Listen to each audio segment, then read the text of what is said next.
кермейік далам, келем көзіліп, аяғым асты көк шалған, төсіңнен текті өлең көшіріп, батыр бабамды еске алдым.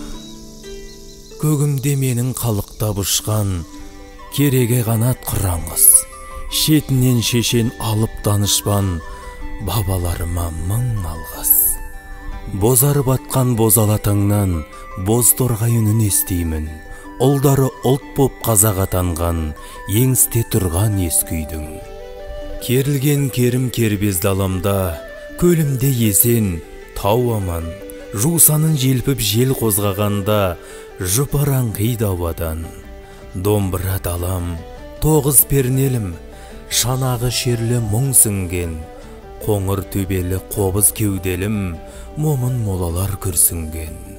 Далиған мұнау далада жүрміз, дара нұр төгіп қыр таңа, соры беселі бабалардың біз, бағы батпандай ұрпақ.